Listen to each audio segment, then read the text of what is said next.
Welcome back to Applied Physics Lecture Series, Unit 4 Lasers, Lecture 3, Population Inversion, Active Medium, Metastable State, Pumping, Resonating Cavity.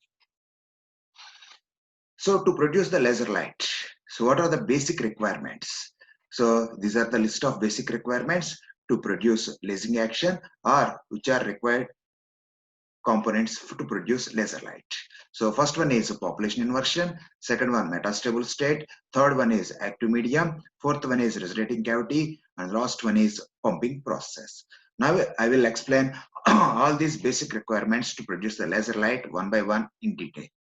So what is meant by this population inversion? First of all, try to concentrate only on the first word, population. What is meant by population? Here in the terminology of laser, the number of electrons present in any specific energy level will be called as population. For example, we are having one ground state.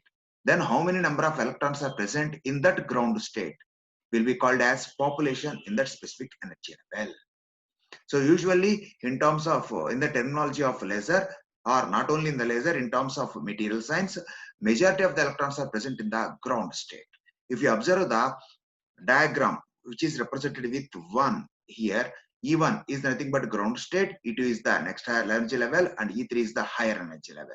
Observe E1 is having more number of electrons than E2 and E3. So that means usually the number of electrons which are present in the ground state must be higher than the number of electrons present in the higher energy level will be called as population, which is represented with E1 is greater than, E2 is greater than, E3, like that. That means the number of the order of energy levels increases. The presence of electrons will be decreases under normal circumstances. Then coming to the second diagram, observe here, once we conducted the process of absorption, so we are supplying certain amount of external agency in the form of photons. That's why the electrons present in the ground state are excited to the higher energy levels. Now we will have more number of electrons in the higher energy levels than in the ground state.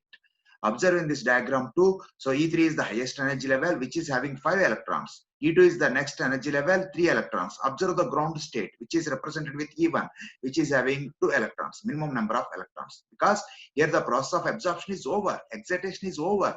That's why majority of the electrons are present in higher energy levels. That means the number of electrons present in the higher energy level or greater than the number of electrons present in the ground state is called as population inversion. That means E3 is greater than, E2 is greater than E1.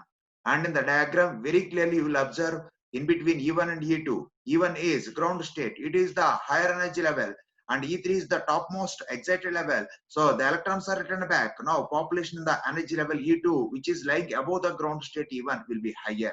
So that means the presence of more and more number of electrons in the higher energy level than the ground state will be called as population inversion. And this population inversion is the essential requirement to produce the laser light. Population inversion provides the favorable condition for the stimulated emission. Why? Because stimulated emission takes place from higher energy level. That means it starts at higher energy level and it ends at lower energy level. That means emission takes place in between higher to lower in the downward transition manner. Then if you provide more and more number of electrons in the higher energy level, so more number of stimulated emission takes place. During the process, more number of coherent photons are released. As a result, continuous production of light you are going to get. That means population inversion is the minimum requirement to operate the process of stimulated emission.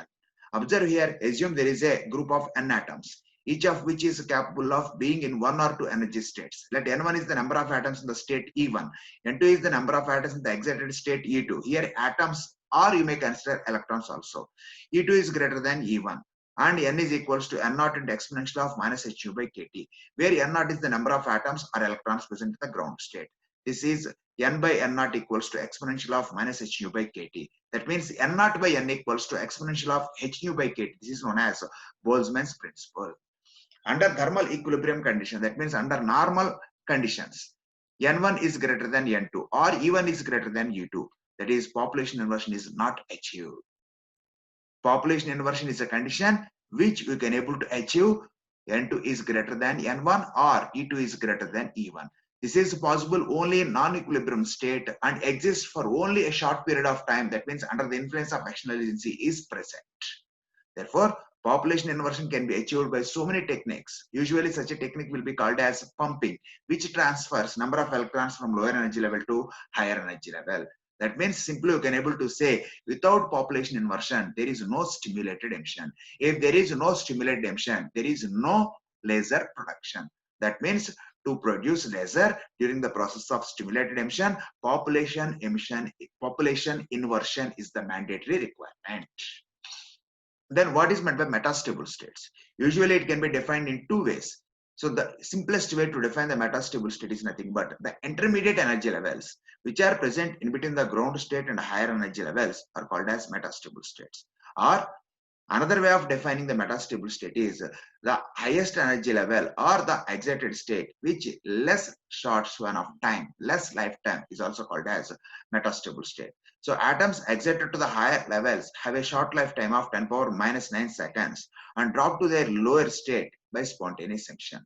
But for population inversion to take place, atoms should wait in the excited state for a minimum period of time, that is 10 power minus 6 to 10 power minus 3 seconds. Such an energy state is called as metastable state. Then what is meant by this active medium? Active medium is the material in which laser action takes place. That means if you have a medium, so certain kind of reaction to takes place, such a medium where the necessary reaction will take place, that will be called as active medium.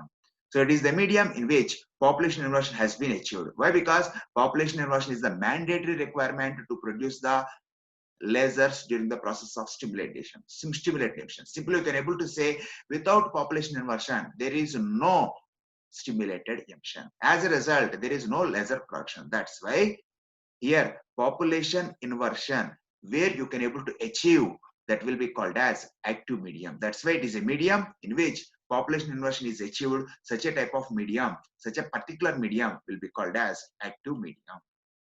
Then what is resonating cavity? So simply it will be considered as the active medium which is on both sides of the active medium, or the active medium which is placed in between the two optical plane mirrors will be called as resonating cavity. See in the diagram, so this is the amplifying medium and both sides we are having two optical plane mirrors. That means a pair of optically plane parallel mirrors enclosing the laser medium in between them is known as optical resonant cavity. One mirror is fully reflecting, other one is partially reflecting. So if any any photons are travel towards the fully reflecting medium, so that medium through that mirror we can't allow any photons to escape out. Simply that mirror reflect backs all the photons into the lasing medium or active medium. So along the partially reflective medium, the actual laser output takes place. That means we will limit the entire light radiation within the foci of these two optical plane mirrors. That is the main function of resonating cavity. And what is the actual role of optical resonator? To provide the positive feedback of photons into the medium so that stimulated emission is sustained and the laser acts as generator of light. And it selects the direction in which light is to be amplified. That is, in the direction of optical axis of the mirror, optical cavity makes laser beam as directional and more powerful. It increases the photon density through multiple reflections. So through the fully reflecting mirror, multiple reflections takes place, and from along the side of partially reflecting mirror, we will get actual laser output. It selects and amplifies only certain frequencies, causing laser output to be monochromatic. Then what is the pumping? So simply this is the basic operation. This is the minimum requirement to produce a laser light. So usually electrons are present in the ground state, majority in number under normal circumstances. So pumping is a process which lifts the electrons from lower energy level to higher energy level to achieve population inversion. So because of this pumping only, pumping the electrons from lower energy level to higher energy level, we are getting population inversion.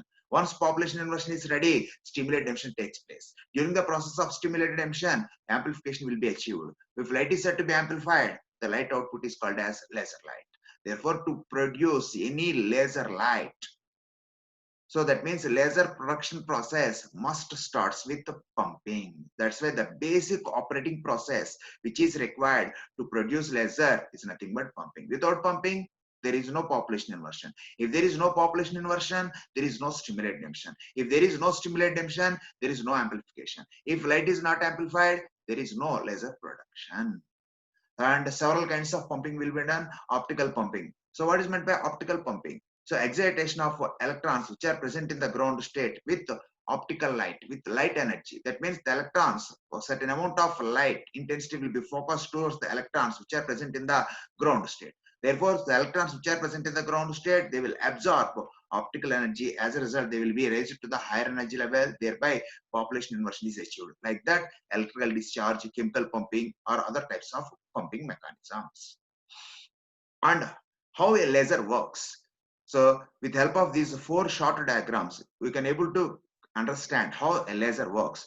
Pump on atoms in the excited state. So first of all, electrons are atoms present in the ground state. You have to pump the electrons to the excited state. Then spontaneous emission and rare stimulated emission takes place. Stimulated emission of light along the laser axis. So we have to operate stimulated emission. Therefore, here the process of stimulated emission takes place along the laser axis, and during the steady state laser operation we are getting the laser light. So excite the electrons or atoms from ground state to higher energy level, then the process of spontaneous emission and stimulated emission will takes place, and particularly the stimulated emission will be takes place along the laser axis. As a result, steady state laser light will be coming out. And here we are having levels of laser systems, usually 3-level system and 4-level system. So how many number of energy levels are present to produce laser, that will be called as level of laser system. Here we are having three-level laser system. Observe here, ground state will be there and metastable state will be there. Higher energy level or excited state will be there. So how many energy levels are there? 3 energy levels. That's why it will be called as a 3-level laser system. Initially, in the ground state, we are having electrons. Then quickly decay into the intermediate metastable state. Population inversion is created between the lower ground state and higher energy metastable state. As a result, we will get the laser emission. Similarly, 4-level laser system. How many number of energy levels are there? Are required to produce the laser light, that will be called as level of laser. Here 4-level laser system. Observe here, there is a ground state, there is a lower laser level, and there is a upper level that is called as metastable state and highly excited level. 4 energy levels are there. So in between 4 energy levels, what happens? Laser transition takes place between the third and second excited states. So, and rapid depopulation of lower laser level. As a result, laser will be produced during the 4-level laser system. Thanks for watching.